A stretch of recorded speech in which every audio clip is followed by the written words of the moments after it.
bien, bonjour. Donc, j'ai l'honneur d'être le dernier de la journée. J'imagine que vous serez contente d'en avoir fini. Donc, je ne vais pas être trop long. Et je vais vous parler de l'autre collection de bandes dessinées chez Actes Sud. Alors, autant vous dire que tout le monde nous confond tout le temps, hein. Mais il y a bien deux collections de bandes dessinées chez Actes Sud. L'une dont Thomas vient de vous parler, qui s'appelle tout simplement Actes Sud BD, et l'autre qui s'appelle Actes Sud l'an 2, parce que c'est la continuité d'une maison d'édition que j'avais créée en 2002, d'où son nom, et qui s'appelait donc les éditions de l'an 2, et que j'avais créée pas très loin d'ici, à Angoulême, puisque à l'époque, je venais de démissionner de mes fonctions de directeur du musée de la bande dessinée à Angoulême. J'étais le premier directeur du musée de la bande dessinée à Angoulême, c'est moi qui en ai constitué les collections. Je collabore encore avec lui aujourd'hui puisque je suis en train de... Là, j'ai distrait quelques heures de mon temps, mais je suis en montage d'exposition, une grande exposition sur Edmond Baudouin.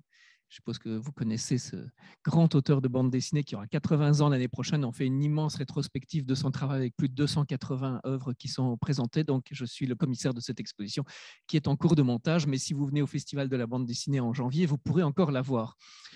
Bref.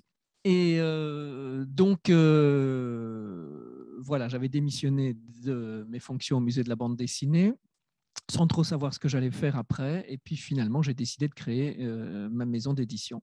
Alors, j'avais déjà, pour vous résumer un petit peu le parcours antérieur, quand même tout un chemin avec la bande dessinée, puisque dans les années 80, j'avais dirigé les cahiers de la bande dessinée. Vous connaissez la revue qui paraît actuellement sous ce nom, mais moi, je l'ai dirigée dans les années 1980 quand elle était publiée par Jacques Glénat, et c'était à l'époque l'unique revue à la fois d'information et d'études de la bande dessinée qui était diffusée en kiosque.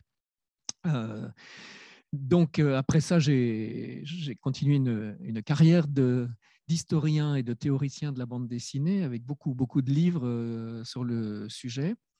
Et puis, j'avais un petit peu tâté de l'édition en dirigeant une collection pour les éditions Autrement, une collection qui s'appelait Histoire graphique. C'était des volumes thématiques réunissant 4 ou 5 contributions d'une vingtaine de pages de dessinateurs différents.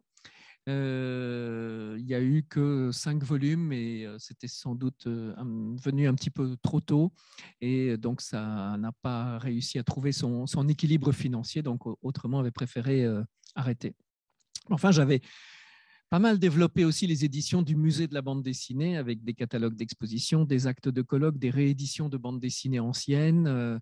J'avais fait quelques livres avec les éditions du Seuil, donc j'avais quand même un petit parcours dans l'édition avant de me lancer dans ces éditions de l'an 2 qui ont existé pendant 4 ans et demi.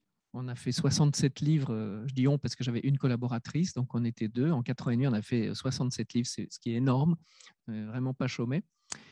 Et au bout de 4 ans et demi, ben, j'avais plus les moyens financiers de continuer. Et Actes Sud, qui me diffusait depuis 2 ans déjà, m'a tendu la main et m'a dit ben, écoute, on aime bien ce que tu fais, continue sous la forme d'une collection au sein du groupe et on fera l'économie des frais de structure de la boîte. Donc, c'est ce qu'on a fait. C'est devenu Actes Sud l'an 2, tout simplement, hein, pour marquer la continuité. Alors, le rythme s'est beaucoup ralenti puisqu'actuellement, je fais à peu près 5 livres par an, ce qui est peu, mais voilà, je ne suis éditeur qu'à temps partiel et je préfère faire peu de livres, mais essayer d'en faire des bons. Et si je devais essayer de résumer la ligne directrice de la collection, ben, c'est un peu compliqué parce qu'en gros, on ne s'interdit rien, sauf que je ne fais pas de livres pour la jeunesse, donc ça, j'y touche pas, et que je ne fais pas non plus de bande dessinée asiatique, puisque j'estime que c'est une autre culture dont je n'ai pas toutes les clés et qu'il y a déjà suffisamment d'éditeurs sur le créneau. Voilà. Mais pour le reste, je fais à la fois de la création et de la traduction. Là, on a à l'écran 2 livres sur les 3 que j'ai fait avec lui de Olivier Schrauen, qui est un dessinateur flamand. Alors, Thomas vous a parlé de Brecht Evans. Olivier Schrauen, avec Brecht Evans, ils sont un peu considérés comme les 2 têtes d'affiche de la jeune bande dessinée flamande. Il se trouve que je suis d'origine belge, mon nom vous l'a peut-être suggéré, que j'ai fait mes études à l'école européenne à Bruxelles et que donc j'ai appris le flamand, j'ai appris l'allemand, je peux lire dans ces langues-là et donc j'ai pas mal traduit de langues que je peux lire. C'est quand même plus facile quand on peut lire l'œuvre dans sa version originale. Et Olivier Schrauen, donc, c'est un dessinateur qui est complètement déjanté. Le dernier livre, c'est celui de Droit de vie parallèle, qui rassemble plusieurs histoires qui touchent à des univers de science-fiction, mais dans lesquels il se projette. Il se fait, par exemple, enlever par des extraterrestres, etc. Bon, donc, c'est un univers complètement fou et très inventif sur le plan formel. Alors, étant donné que j'ai aussi cette casquette d'historien de la bande dessinée et que, ayant dirigé le musée de la bande dessinée, par définition, un musée, c'est tourné vers le patrimoine, eh bien, j'ai voulu aussi réhabiliter ou faire redécouvrir des grands auteurs du passé, faire circuler des œuvres qui soit étaient tombées dans l'oubli, soit pour certaines d'entre elles n'avaient jamais été véritablement traduites en français, proposées au public français. Donc, par exemple, Alain Saint-Augan, bien sûr, c'est le créateur de Zygépus. Il y a une exposition qui lui est consacrée en ce moment même à Colombes, qui est sa ville natale. Et Antonio Rubino, c'est celui qui est considéré comme le père fondateur de la bande dessinée enfantine en Italie. C'est le grand dessinateur du Corriere dei Piccoli à partir de 1908 et jusqu'à la Seconde Guerre mondiale et un peu au-delà. Et c'est un merveilleux dessinateur qui a créé de très nombreux personnages. Donc, on a proposé une sorte d'anthologie de son travail. Je vais vous montrer 2 ou 3 autres livres qui ont un caractère patrimonial, mais je vous les montre pas tous. À gauche, Fletcher Hanks, vraiment une redécouverte tout à fait sidérante, puisque c'est un dessinateur de comic books américain qui, en fait, a fait de la bande dessinée pendant une période extrêmement courte, de 1939 à 1941. Donc, 1939-41, c'est vraiment les tout débuts des bandes dessinées de super-héros. Et lui, il a travaillé dans toute une série de titres qui étaient des comics de série B, voire de série Z, avec des héros assez improbables comme Stardust, le mage intersidéral, ou encore Phantoma, la reine de la jungle, que l'on peut considérer comme la toute première super-héroïne, puisque c'est avant Wonder Woman, qui est généralement citée comme la première. Lui, il a fait Phantoma avant. Donc, historiquement, c'est extrêmement intéressant, mais ce sont des histoires qui à la fois nous sidèrent par leur côté extrêmement primaire. On ne sait pas s'il faut les lire au premier, au deuxième ou au énième degré. Très drôle. Et puis un dessin qui a une espèce de force proche de l'art brut, avec des couleurs très acides, très flashy, enfin une modernité vraiment très, très surprenante. Et donc, on avait publié un premier recueil, un choix de 15 histoires de Fletcher Hanks. Et comme ça avait très bien marché, on a décidé de publier l'intégrale de son œuvre, tout ce qu'il a fait pendant les 2 années où il a œuvré donc, dans le champ des comic books. De l'autre côté, Henry Mayo Bateman, c'est un grand dessinateur anglais, le grand dessinateur de Punch dans les années 1920-1930 et qui s'était spécialisé dans les bandes dessinées sans parole, d'où le titre Mimodrame. Les Américains appellent ça des pantomime strips ou des silent strips, et elles sont extraordinairement drôles. Il était inspiré notamment par le français Carandache, mais je crois que c'est lui qui a poussé le plus loin cet art de la bande dessinée de pantomime en développant des situations absurdes, des caractères qu'on n'oublie pas une fois qu'on les a rencontrés. Et donc là, c'est une anthologie aussi des meilleures histoires de Bateman. Alors, parfaitement inconnu en France. Je crois qu'il n'y a pas une seule page de lui qui a été publiée où que ce soit. Donc, c'est vraiment un travail d'exhumation, de découverte. Voilà, il s'agit d'élargir un petit peu la culture qu'on peut avoir, la culture graphique qu'on peut avoir, l'idée que l'on peut se faire de l'histoire de la bande dessinée en allant chercher ici et là des pépites, des choses qui méritent vraiment d'être connues, de traverser les frontières. Bon, même chose pour Barnaby, qui est un extraordinaire comic strip strip américain des années 40, l'histoire d'un petit garçon qui rêve d'avoir une marraine fée, et en fait, il se retrouve tout à coup affublé d'un parrain fée qui est un petit bonhomme rondouillard avec deux petites ailes dans le dos et avec un cigare qui lui tient lieu de baguette magique. Mais en fait, dès qu'il cherche à s'en servir, il rate tout ce qu'il entreprend comme tour. Et c'est une bande dessinée qui est merveilleusement écrite, très littéraire, digne d'un Dickens, par exemple, avec un dessin très ligne claire.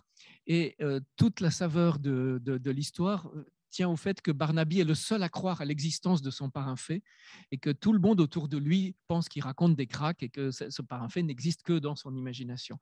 Et même quand on trouve des traces de cendres du cigare de Monsieur O'Malley, puisque c'est son nom, sur la moquette de la chambre de Barnaby, on refuse de prendre ça comme une preuve tangible de son existence. Et donc, voilà, il s'épuise à essayer de persuader les gens autour de lui de l'existence de son parrain fée, qui le conduit à rencontrer d'autres créatures étonnantes, des elfes, des fantômes, etc. Enfin, tout un univers féerique qui se mêle au quotidien du petit garçon. Donc, c'est une merveille. Et alors, à droite, Jodorowsky, vous le connaissez évidemment comme scénariste de l'Incal et de beaucoup d'autres séries, aux humanoïdes associés en particulier. Donc, c'est aussi un écrivain, un dramaturge d'origine chilienne. Et on avait complètement oublié, ou on ne savait pas, qu'en fait, ses débuts dans la bande dessinée, c'était comme dessinateur. Il a lui-même été son propre dessinateur, donc quand il vivait encore en Amérique du Sud dans les années 60, et il publiait toutes les semaines une page dans un hebdomadaire sous le titre générique Fable Panique. Et donc, on a proposé un recueil de ces histoires qui trahissent bien l'esthétique des années 60, avec un côté très, très pop, très psychédélique par moment, mais en même temps qui sont comme un condensé de toute la philosophie de Jodorowsky, avec des emprunts au Tao, à toutes les grandes sagesses occidentales et orientales. Il fait une espèce de syncrétisme comme ça de tout ça, et c'est une quintessence de l'univers qu'il va développer par la suite dans ces séries de bande dessinée.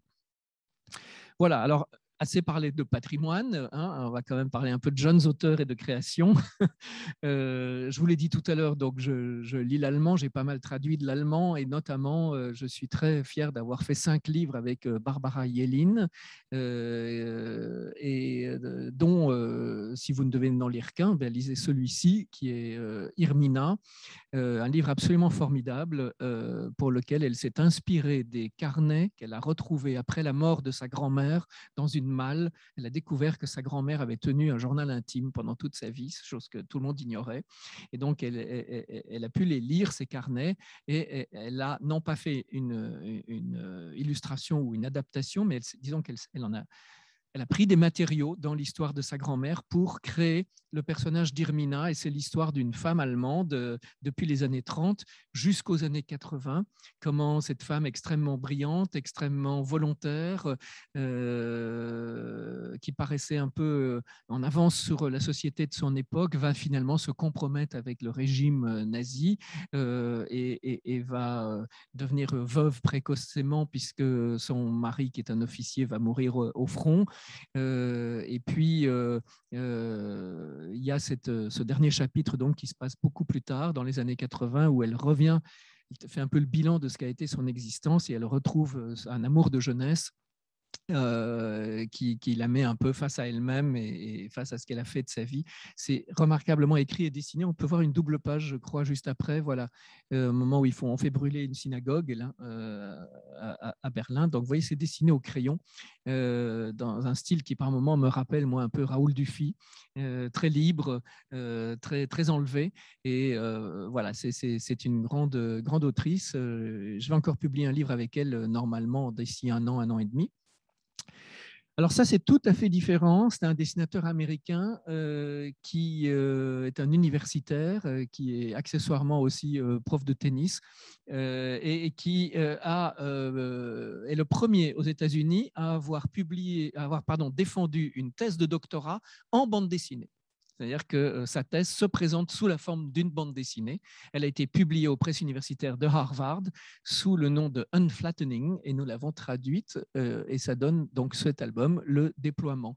Donc c'est en sciences de l'éducation et c'est en fait une réflexion sur la façon dont nos sens filtrent les informations qui nous parviennent du monde extérieur et dont notamment le langage et l'image, le langage verbal et l'image collaborent. Et donc, ça finit par être incidemment une sorte d'éloge de la bande dessinée qui est précisément le lieu de rencontre du verbal et du visuel. Et c'est extrêmement inventif puisqu'il développe un propos scientifique, mais avec une forme qui est vraiment celle de l'essai en bande dessinée et obligé à chaque fois de trouver des métaphores et des manières de faire passer sa pensée par l'image. Alors, autre auteur allemand extrêmement important pour la collection, Jens Harder. J'espère que certaines d'entre vous connaissent déjà son grand œuvre qui sera une tétralogie. Enfin, au départ, ça devait être une trilogie, alpha, bêta et gamma, mais finalement, la matière était telle que bêta est divisé en 2 volumes. Donc, il y a bêta volume 1 qui est paru et bêta volume 2 qui est à paraître l'année prochaine. Qu'est-ce qu'il fait, Jens Harder? Il raconte rien moins que l'histoire de la vie, l'histoire du monde depuis le Big Bang jusqu'à l'apparition du premier homme dans Alpha, jusqu'à Jésus-Christ, jusqu'il y a 2000 ans dans Bêta, et puis le volume 2 de Bêta, ce sera jusqu'à aujourd'hui, et Gamma, ce sera de la projection dans le futur. Quelle forme la vie pourrait-elle prendre dans le futur? Donc, c'est un projet d'une ampleur folle, d'une ambition sans égale, puisqu'il remonte le plus loin qu'il est possible de remonter dans le passé et qu'il ira aussi loin qu'il est possible d'aller dans l'avenir. Et tout ça, donc, sans créer d'image, il se contente de collationner des images existantes en provenance de toutes les civilisations, de toutes les époques, de toutes les sources possibles et imaginables. Ça peut être des diagrammes scientifiques, ça peut être des peintures de Botticelli, ou ça peut être des cases de bande dessinée, ça peut être des photogrammes de films, ça peut être des illustrations, des images de toute provenance qu'il redessine dans son style à lui et qu'il fait dialoguer les unes avec les autres. Et donc, c'est une espèce de grand flux visuel comme ça qui est une synthèse de toutes les représentations que l'homme s'est faites de son histoire et de l'histoire du monde. C'est une œuvre extraordinaire. Voilà, ça c'est une page du prochain volume à paraître qui parle des épidémies. C'est pour ça que j'ai choisi de vous montrer celle-là, hein, épidémie de peste en l'occurrence et de choléra. Mais enfin bon, on peut transposer facilement. Donc vous voyez un petit peu comment ça fonctionne. Il y a un petit peu de texte, mais très très peu. C'est avant tout donc un kaléidoscope d'images. Et c'est vraiment les rapprochements qu'il fait sont toujours très suggestifs, très éclairants. Ça donne beaucoup à penser, beaucoup à rêver. C'est une œuvre qui est à la fois intéressante du point de vue scientifique, tout en étant une véritable création d'artiste originale et poétique. Voilà, j'en viens à des titres très récents de la collection. Je vous montre de loin pas tout, hein, faut aller pas être trop long. Le Pas de la Manu, c'est un album qui est sorti à la fin de l'année dernière et qui a eu un joli succès puisqu'on a dû, 15 jours après sa sortie, lancer une réimpression. C'est un premier album hein, d'un jeune dessinateur qui avait seulement travaillé un ou deux collectifs avec ses copains. Et ça se passe, c'est l'histoire des ouvriers de la manufacture des armes de Saint-Étienne dans les années 50 et 60 sur fond de guerre d'Algérie. Et donc, c'est un hommage au monde ouvrier, qui est un sujet peu présent dans la bande dessinée, qu'il traite d'une façon extrêmement sensible et à travers une technique, vous voyez là, tout à fait particulière, c'est du monotype sur zinc. Donc, chaque case est une estampe. Ça lui a mis 4 ans pour faire ce livre. On comprend pourquoi. Hein. Ensuite, le montage se fait sur ordinateur. C'est d'une très grande beauté et c'est vraiment une histoire tout à fait intéressante. Alors, là, maintenant, il prépare un nouvel album sur un sujet complètement différent qui sera l'alpinisme. Mais il faut savoir qu'il a fait ses études aux Beaux-Arts de Saint-Étienne, qui sont installés dans les anciens ateliers de la manufacture, justement. Donc, c'est un décor qui lui était complètement familier, puisqu'en tant qu'étudiant, il a baigné dans ce décor-là. Et là, deux auteurs bretons, Florent Grouazel et Youn Lockhart, qui travaillent ensemble. Ils se connaissent depuis le lycée, ils sont très très proches. Ils habitent maintenant tous les deux Lorient, à 300 mètres l'un de l'autre. Ils ont chacun leur atelier, mais ils vont travailler tantôt chez l'un, tantôt chez l'autre ensemble. Et ils écrivent et ils dessinent ensemble. Et donc, le premier livre que j'ai fait avec eux, c'était Éloi, qui se passe entièrement à bord d'une frégate au XVIIIe siècle. C'est un très beau livre qui avait déjà retenu l'attention. Et plus récemment, ils ont décroché le jackpot en publiant le premier tome de Révolution, qui est donc une fresque sur la Révolution française. Encore une époque curieusement très très peu abordée dans la bande dessinée. On a des flopées d'albums sur Napoléon, sur le Moyen-Âge, sur la préhistoire, etc. Mais la Révolution française, citez-moi une bande dessinée importante sur le sujet, il n'y a presque rien. Olympe de Gouges, oui, mais c'est une biographie, c'est l'approche d'un personnage qui a été mêlé à ces événements. Je veux dire qu'un récit d'ampleur qui prend à bras le corps la question de la Révolution, il n'y en a pas. Et donc, c'est ce qu'ils font, eux, mais c'est la Révolution vue du côté du peuple, c'est-à-dire qu'ils ne nous racontent pas l'histoire de Marat, Robespierre, Danton, Saint-Just. Hein, c'est vraiment des gens du peuple, comment ils ont vécu ça dans le chaos le plus complet, sans jamais savoir de ce qui pouvait leur arriver le lendemain, ni même si ils seraient encore en vie ou si les événements allaient les emporter. Bon, et alors, il se passe avec eux exactement la même chose qu'avec Jens Harder. Pardon? Oui, oui. C'est-à-dire que c'était prévu en 3 volumes. Hein. Vous voyez, le premier a pour titre Liberté, le deuxième devait avoir pour titre Égalité et le troisième Ou la mort. Et finalement, Égalité étant parti pour être encore plus épais que ne l'était déjà Liberté, qui fait plus de 300 pages, ben, on a décidé de le scinder en 2 volumes. Donc, il y aura Égalité livre 1 et Égalité livre 2. Voilà. Alors, en 2022, donc grosse année, puisqu'il y aura Bêta, volume 2 de Jens Harder et Égalité, livre 1 de Grouazel et Lockhart. Les deux sont prévus, l'un juste avant l'été, l'autre juste après l'été, pour l'année prochaine. Donc, ce sont évidemment 2 très, très grosses parutions, puisque Révolution, qui a eu le Fauve d'Or à Angoulême, le prix du meilleur album de l'année, ben, c'est aussi le best-seller et de très loin de la collection. Et alors, tout récemment est paru d'une jeune dessinatrice qui s'appelle Claire Malary, dont c'est le 2e album. Le premier avait été très remarqué puisqu'il avait eu le prix Artemisia de la meilleure bande dessinée féminine de l'année. Ben, elle l'a associé à une scénariste, Mélanie Trujon. Elles ont fait une bande dessinée très personnelle, très poétique, éventuellement assez déroutante, qui se passe dans le désert d'Atacama, où une jeune ornithologue se retrouve aux prises avec un homme indigène avec qui elle ne peut pas communiquer puisqu'il ne parle pas du tout la même langue, il ne communique que par les corps. Voilà, c'est superbement dessiné. Vous voyez là 2 pages. Je ne sais pas si ça passe très bien à l'écran. D'où je suis, je ne peux pas m'en rendre compte. Voilà, et alors la toute dernière parution, c'est ça. Vous connaissez peut-être déjà Fabrizio Dori, le dessinateur, pour Le Dieu vagabond qu'il avait fait chez Sarbacane, qui avait été un très beau succès.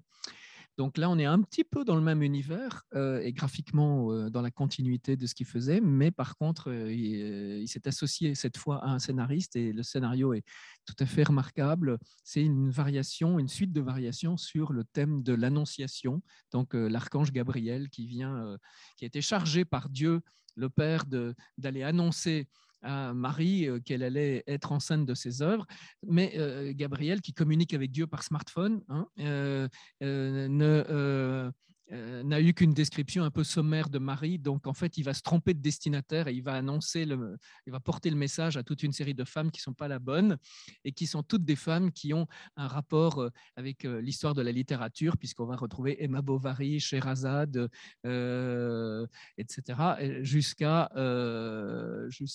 Marilyn Monroe qui, elle, vient plutôt d'un autre horizon du 7e art. Mais il va finir par trouver la bonne Marie à la fin quand même.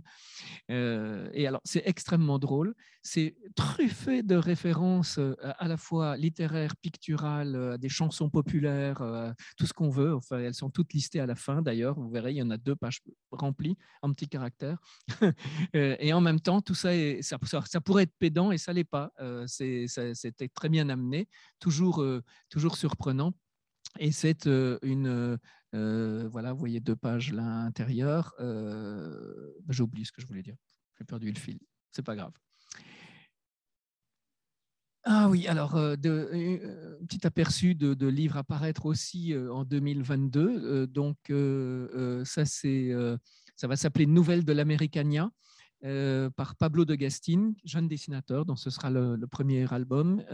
Et il avait gagné le prix Jeune Talent au Festival de Lausanne, BD Phil, c'est là que je l'ai remarqué. Et donc, il a toute une histoire personnelle et familiale avec l'Amérique latine, où il a effectué de nombreux et longs séjours. Et en fait, ce livre, qui sera très épais, va rassembler une série d'histoires sur des sujets différents, alors qui vont de la politique au football, en passant par les chercheurs d'or enfin, toutes sortes de sujets liés à différents visages typiquement andins et qui sont chacun traités dans un style et une technique différente. Donc, en fait, on aura l'impression que ce sera un livre fait par 10 dessinateurs, alors qu'il est tout seul. C'est lui qui fait tout, mais à chaque fois, il change de technique, il change de style d'une histoire à l'autre. Alors, ça fait 4 ou 5 ans qu'il est dessus. Hein. Donc, c'est terrible. Mais qu'est-ce que je regrette l'époque où les BD faisaient 44 pages. Bon, parce que là, c'est quand on signe avec un dessinateur pour un projet, on ne sait plus du tout quand on a une chance de le voir aboutir. Hein, et donc, il est très lent parce qu'il ne gagne pas du tout sa vie avec ça pour le moment. Donc, il est graphiste de métier. Il fait ça dans ses moments de loisirs. Mais enfin, on peut espérer que ça sortira au second semestre de l'année prochaine. Voilà, voilà. Et là, je vois même pas ce que c'est. Ah oui, Opéra Negra de Clara Chotil. Alors, eh ben ça, c'est une de mes étudiantes, parce que j'ai oublié de vous le dire, mais j'enseigne l'histoire et la théorie de la bande dessinée à l'École supérieure de l'image d'Angoulême, donc qui est l'école des beaux-arts où on forme des auteurs de bande dessinée. Donc, il faut bien de temps en temps que je publie l'un ou l'autre de mes étudiants ou de mes étudiantes, en l'occurrence. Et Clara donc fait une sorte de récit biographique, mais qui est plus un portrait qu'une biographie classique, un portrait un peu en pointillé, comme ça, d'une femme que vous connaissez probablement pas, parce qu'elle est complètement tombée dans l'oubli, alors qu'elle a eu véritablement son heure de gloire dans les années 70-80. C'est une chanteuse d'origine brésilienne qui s'appelait Maria d'Aparecida, et qui a chanté Carmen à l'Opéra de Paris quand même, hein, en même temps qu'elle a fait des disques avec Baden-Powell, notamment des disques de musique brésilienne. Enfin, elle a été une grande ambassadrice de la musique de son pays. Alors, elle était, c'est une fille née des amours ancillaires, donc d'un bourgeois avec une servante. Elle a été placée dans une famille d'accueil très, très jeune. Elle a été, pour ainsi dire, reniée. On lui a dit qu'elle ne pouvait pas faire des études de musique et de chant parce que les filles comme elle n'avaient pas accès à ce type de carrière. On lui a interdit de chanter à l'opéra dans son propre pays parce qu'elle était noire et qu'il n'y avait pas de chanteur noir qui se produisait sur la scène. Et donc, elle a réussi à braver, à surmonter tous ces obstacles pour faire carrière, une carrière internationale. Et ensuite, elle est tombée complètement dans l'oubli. Et elle est morte il y a 2 ou 3 ans dans l'indifférence générale et une certaine misère. Et donc, il se trouve que la maman de Clara Chotil, la maman de la dessinatrice, qui est journaliste, en est venue à s'intéresser à ce personnage et a fait des recherches sur elle et a écrit sa biographie. Et donc, la fille s'est emparée du travail fait par sa mère pour en tirer la matière première de sa bande dessinée. Voilà, enfin, ce sera très, très beau, vous verrez. Ce sera quand? Ben, elle doit normalement terminer en mars-avril et donc ce sera voilà, en juin, peut-être fin juin.